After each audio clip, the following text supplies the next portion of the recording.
And we're back to learning Illustrator in the year day 26. Let me show you the stroke corners adjustment. We create a rectangle, red fill, a black stroke. I've made it 25 points thick so that we can see it.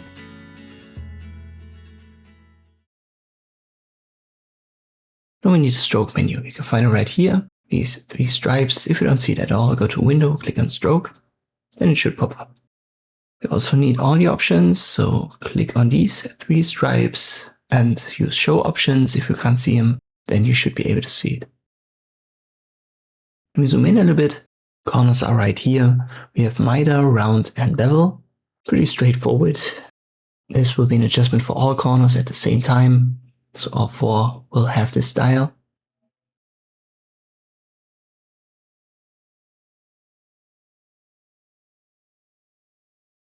There's also a limit, and this is only available for the miter, because in principle the miter is created by extending these strokes. An Illustrator sets a cutoff where this is active, and when it exceeds that specific limit, your miter will be turned into bevel automatically. It's a simple calculation, so this is not an absolute value. It's a relative value that you set here. It's set to 10 currently, and that's usually a very high one for sharper edges. And as far as I know, the calculation is pretty simple. It uses the weight, so in our case it's 25 points, and then multiplies it with the miter limit. In our case that's 10, so therefore we have a 250 point maximum miter length, and everything that goes beyond it will then be a bevel.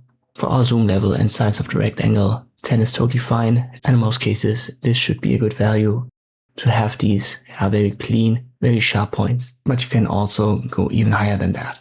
One more thing to add, the stroke alignment is important, because when you've got it set to inside, this will basically render all the corners useless, because in our case we have a rectangle and this has naturally pointy corners, these reddish ones, and therefore when you make a round corner or bevel on top, this is not going to be visible. It's only visible for outside and for center alignment. For inside alignment, it's going to vanish.